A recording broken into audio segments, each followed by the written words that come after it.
Check out how flat that lays, and actually it is pretty clean. The hood was the dirty.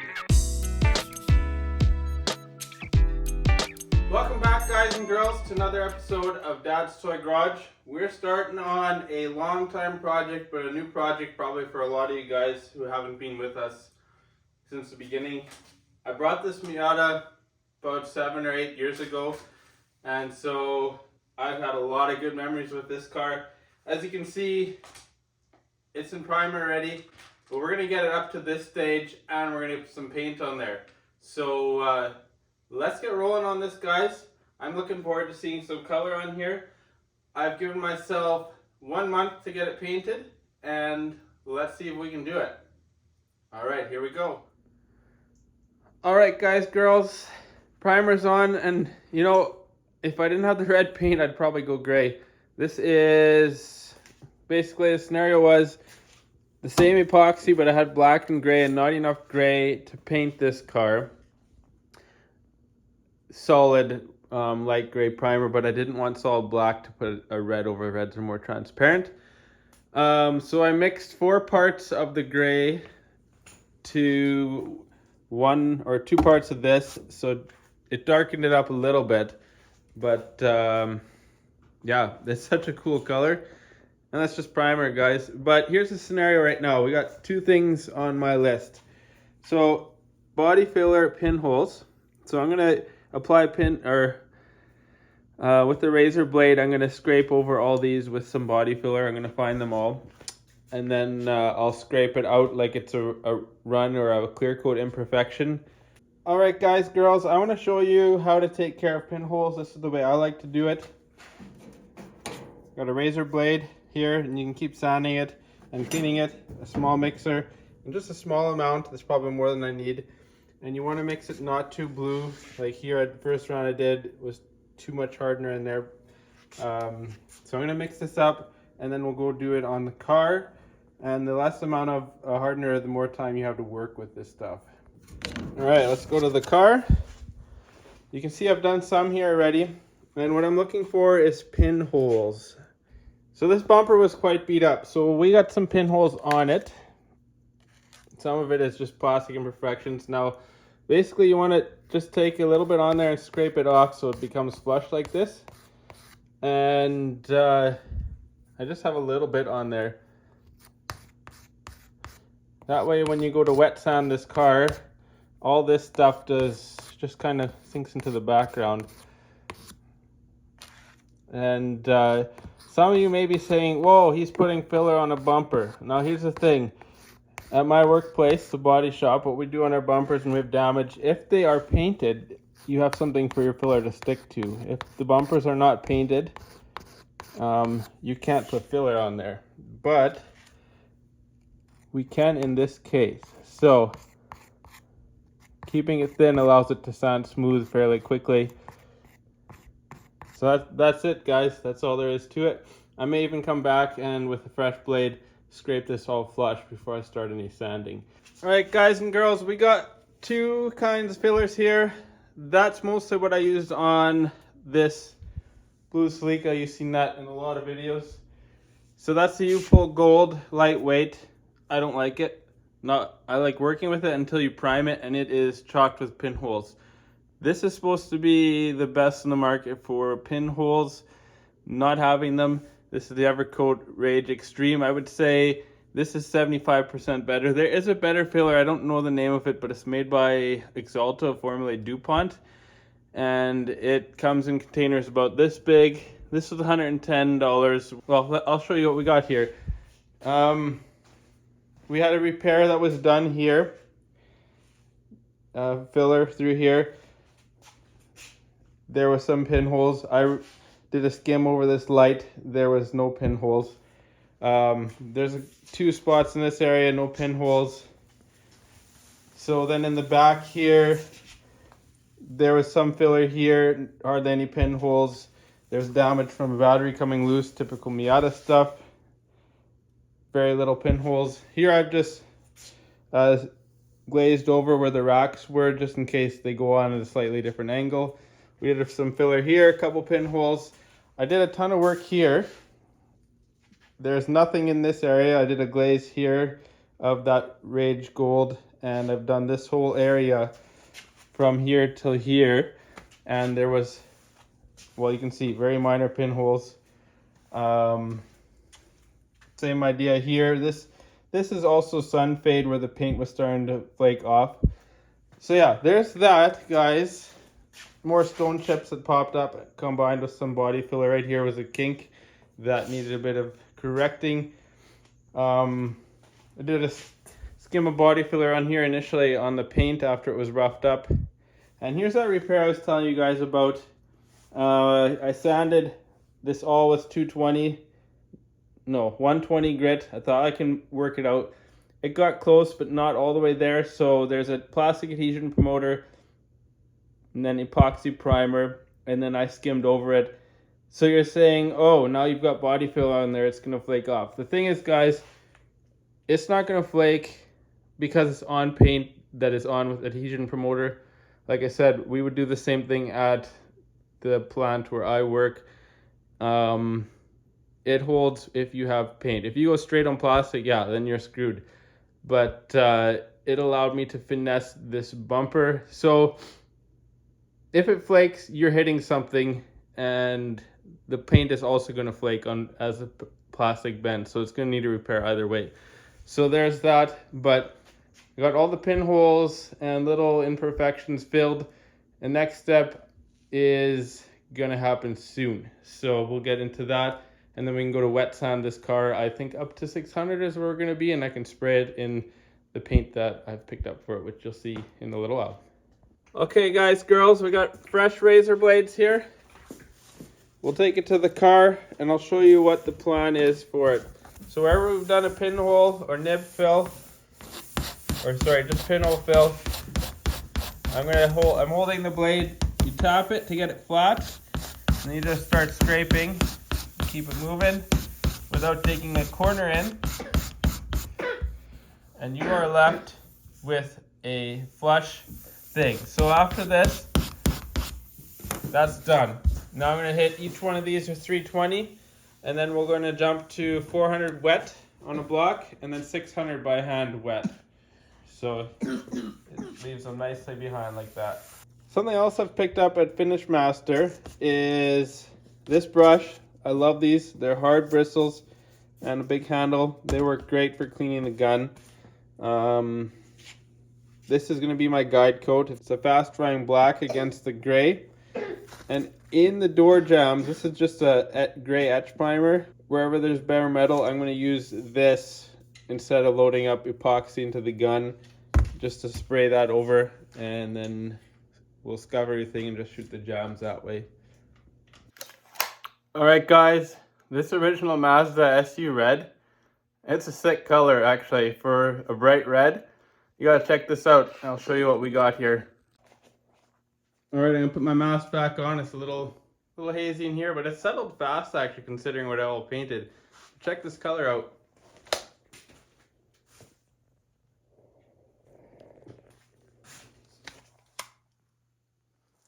Yeah guys, it's that nice, this red. It's a little bit more cherry in the camera, but we'll go look at the door jambs.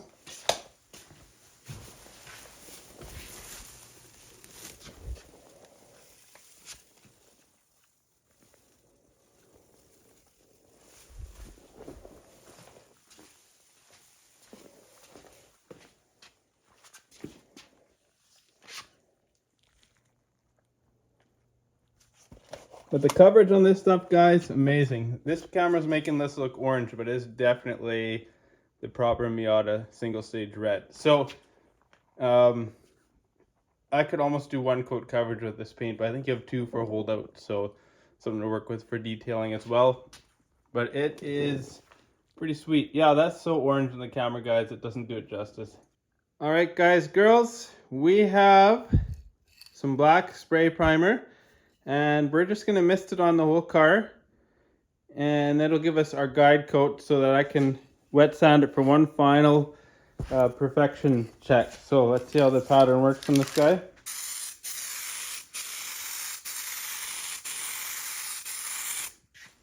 Now you can see it's kind of black in there, and when that sands off, Then we know we got it perfectly smooth. And also what I'm going to do with wet sanding is, you can see the texture that the primer leaves behind.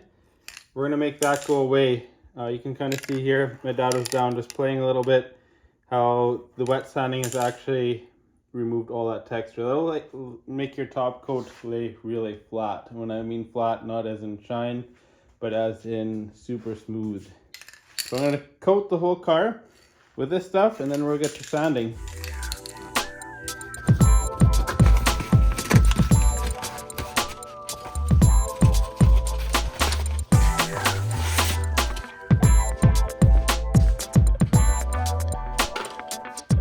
Here's an example of what it does.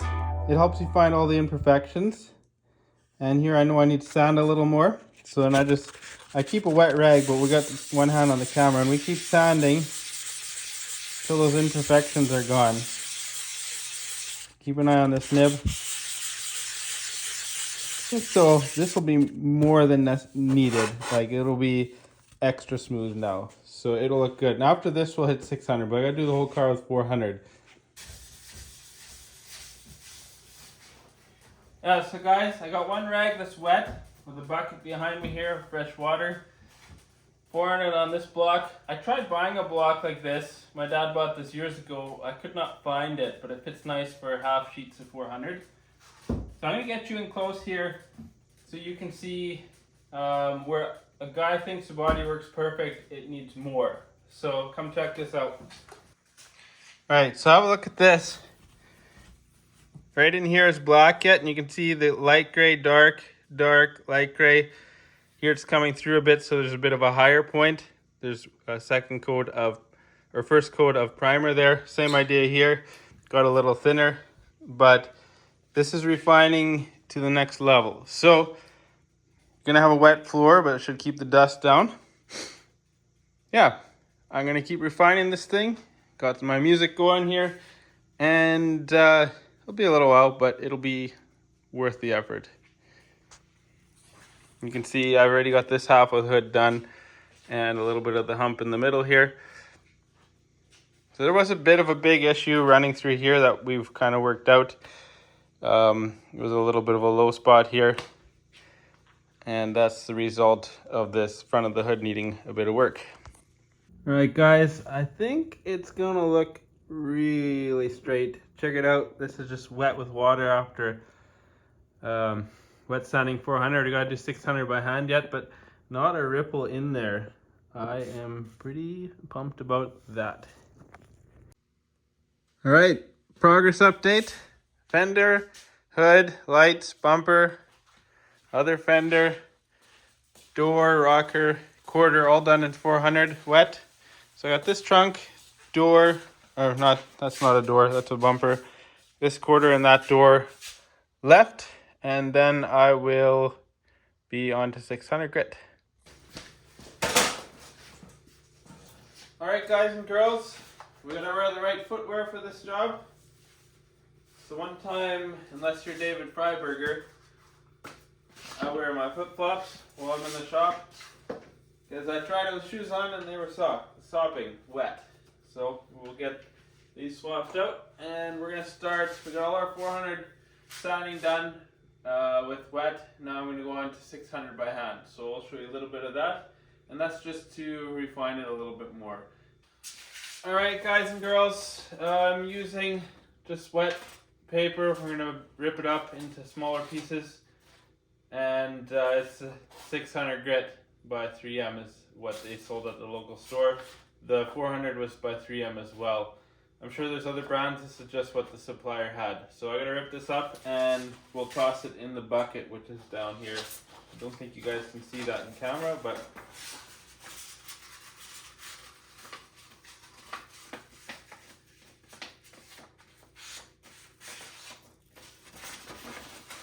and we'll get them soaking a little bit in the water.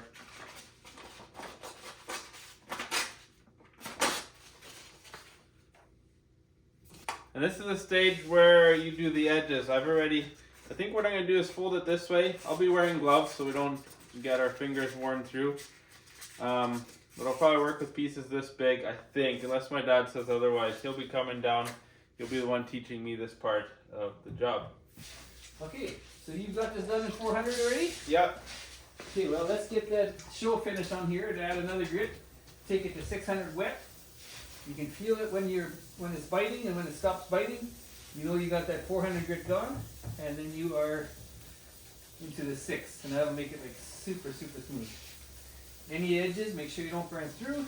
It almost gets like no grip left, hey? Yeah. This is gonna look sweet. Let's just take about an hour to put cars down. Now then let it dry overnight. If your shoulders are burned tomorrow, that's good. Are you pushing hard into it or just letting it do the work? I got a little too strong. Maybe your side will look better than mine. Alright guys and girls, I was out pretty late last night. As most nights once you get rolling on a project, it was about 3:30 in the morning. That's pretty typical on a weekend when I want to get stuff done. But I got the car unmasked. I cleaned the shop floor with water. I re-hung plastic over things in the shop. I'll show you in a second. So the floor is cleaner than it's been a long time in here, but I've decided to remask the car just to have fresh masking, keep it clean. And I even went as far as to leaf blow everything in the shop, including the light fixtures on the roof. So no dust should drop down on the car. I unfortunately don't have paint booth access, so we're gonna have to paint this guy in my shop. I am crossing my fingers that we're gonna have a good clean paint job. If not, we got some detailing to do on this car once the paint job's done. So let's take a look at what we have in the shop so far. So the floor is pretty clean. I've just kind of covered everything up in this corner here. We're gonna paint this piece here. That's the rear tail panel. Extra wrapping on Project Judith Ann over here. And I just kind of draped the masking further across here. And no, we didn't mask this stuff up, but it also has got to get chromed, so I'm not concerned about it turning red. Got everything but my supply cabinet covered up here, so I can still access my tapes and sandpapers for anything needed over the job. It's an amazing amount of dust that comes off of all of this stuff here. So then I've washed the car down with clean water, and I've boxed in my air compressor because there's a fan here and I want it to blow the air out, not over the car. So last order of business is masking the headlights and the engine compartment and taping the car to the floor, and then I can paint it this evening. Right now, we go outside, it's still daylight, so we're working in the afternoon here. So if we can get paint on here tonight, that's cool. And I'm also really kind of liking the red and the gray contrast. It's obviously not staying that way. And the gray and the black on the front lip spoiler. It's pretty neat. So I blew off the car with a leaf blower as well. We're gonna hit it with pre-cleano later. So there's a bit of a layout for what we got left and where we're going with this. So I'm gonna get to masking the rest of it. The roof is all masked. I taped this shut. It might have to come open again because these need to move up and down to finish the masking job. So yeah, I'm gonna try maybe mask them a little differently this time, or even mark them with a pen and take them right off altogether and paint them separately. I haven't made my mind up on that yet, but it'd be a lot easier to hit this front edge, because when you tape this rubber off in here to keep it black, it wants to not get paint on this front leading edge here. So a little bit of planning to do. I've been putting some thought into the right order of things. In the back of my mind, I've been wanting to refinish those wheels with some fresh silver, maybe some argent silver or something like that. Seems to be pretty close. So let's get rolling, and you'll probably see it when I'm done masking, just to keep this episode a little shorter, because I do want to get the painting in on this episode as well if possible. So I was a little bit hesitant to take these covers off for painting. It would make masking easier not to have them on there. I remember I had a friend who had a 70s Corvette, had the pop-up lights, or it was maybe early 80s, I can't remember. but these weren't fitted properly, and when he opened them the first time, it peeled paint off of the light itself, or was it the leading edge here? I don't want that to happen. So what I've done is took this Sharpie here around each one so that we can get fitment back to where it needs to be.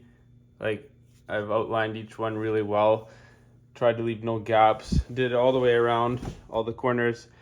And you won't see the Sharpie later, but it'll always have its alignment marks now. I'm going to tape these over as well once they come out. I don't think you actually have to take the screws all the way out, just slot them. But then I'll just run a little tape along here so I don't paint over that. I mean, Sharpie will still show through every layer, including clear coat, but I want to stay as clear as possible. So yeah, they're coming off. I'll put them on the stand and we'll just paint them off. I think that'll make life easier and a better looking job, because these are cool when they're open, so they might have a nice leading edge. So masking goes underneath, comes up to the windshield, and I've already painted the jambs of the hood, so I've taped it and sanded that edge, tucked it in the rubber here, left the latch open, so we'll just drop the prop rod and put the hood down. So it actually looks really good in the engine bay because the sun didn't beat on it as hard as the rest of the car. So I think it'll come out, when I wash it, it'll come out pretty clean and look pretty good. Actually, I know it will. So, yeah, I'll close this up and then I gotta mask the bottom of the car to the floor and we'll be ready to paint pretty much. All right, I've got the car masked to the ground. We've done the pre-cleano, which is the RM product. It's for getting the wax and grease off of there, any contaminants. I'm going to blow it off now, blow out all the jams. At home, you want to have, if your compressor like mine has some water, you want to have a ball filter like this. It will stop water and oil from going out and making contaminants after we've cleaned it. But I got to blow it off to get the dust and lint off of there. Then we're going to tack it. So let's get to blowing.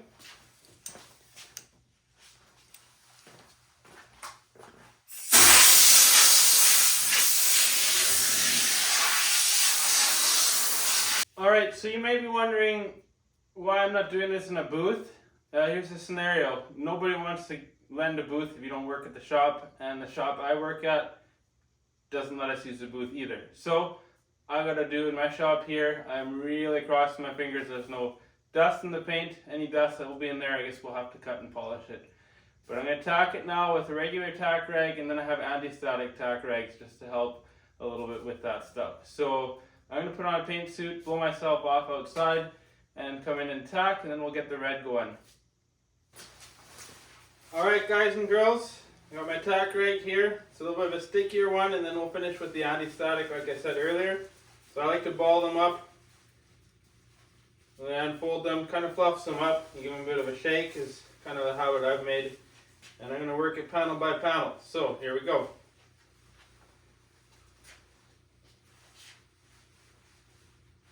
And I think what I'm going to do on this guy is also tack all my plastic stuff, anything that's matte, first.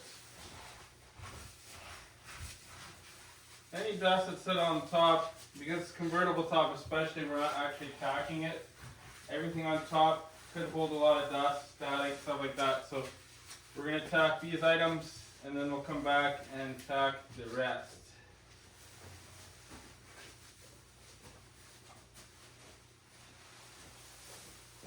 And I'll probably use a new tack rag for that when I swap between doing the plastic and the car.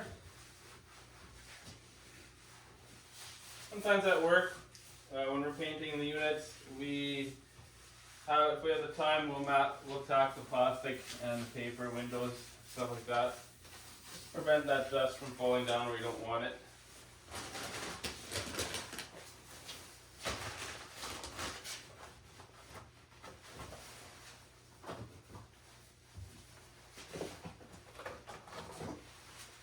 So I'm not going to use this one again. I have a table of parts here. I'll probably tack those off yet as well.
Alright guys and girls, the paint dust has finally settled. As you can see behind me there is the car, and let me tell you, it is gorgeous. That single stage PPG stuff, just like factory. I painted in the door jamb. It was a perfect match to what was on there. Door jambs hadn't been painted yet. I had to do a little bit of touch-ups in there, so there's that. But the car looks gorgeous. The paint laid down flat. It left a red haze in my shop everywhere. I guess it is what it is, but you gotta check out this car. Let's go have a look, guys.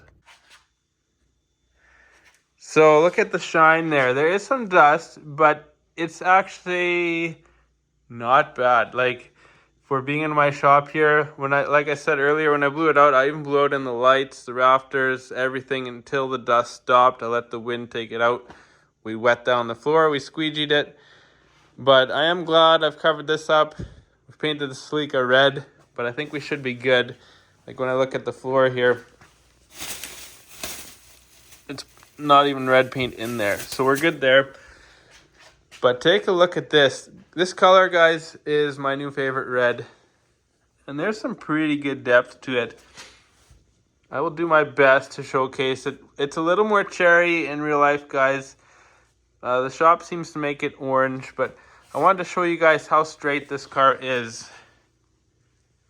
It's going to be tough for me to sell it because I have a lot of good memories in this car.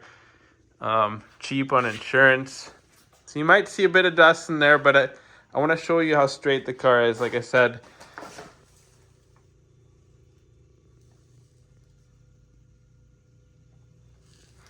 I'll just walk you down the side here. This is where I had a bunch of the work I had to do, but check that out. And here's the shine. Like, it looks cut and polished almost, guys. Like, that's how good this shine is. Even the bumper got pretty straight.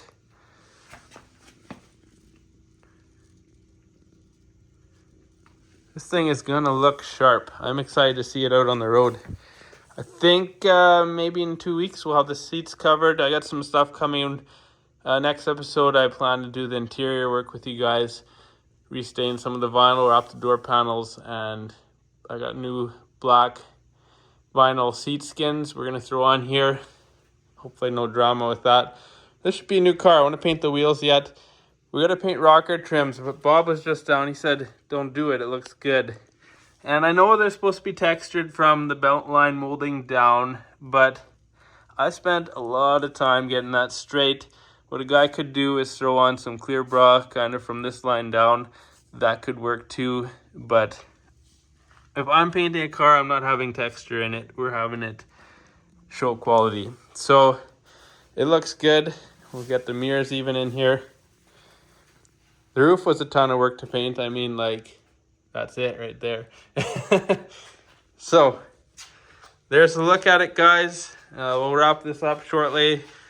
And next week, you'll probably be seeing me doing interior stuff. I'm going to unmask it, but that'll be something you'll get to see next week. So tune in next week, guys. We'll be back on this probably for the finishing video, most likely. Got wheels to paint too. I want to have those looking fresh. And we've ordered some things for the bumper here. I've got the Mazda badge, the Mazda logo, the decal in white. And I have the original badge for the back here. I took it off for painting. Rocker's probably going to be black, but I want to set up and dry a bit. Wipers I painted. So body's almost done. So we have a Boston Pizza gift card. A little bit of a classier place that we have in town here.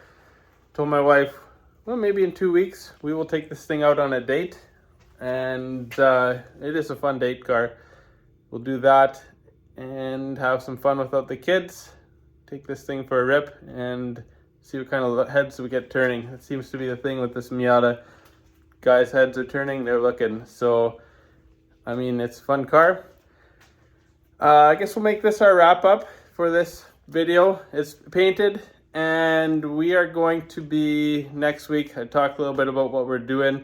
So tune in. It'll be next week or 3 weeks from now. I've kind of been doing house renos in the evenings and car prep painting type stuff in the mornings before work, so there has been no time to make YouTube videos. But that one will be coming, guys. Keep your eyes open for it.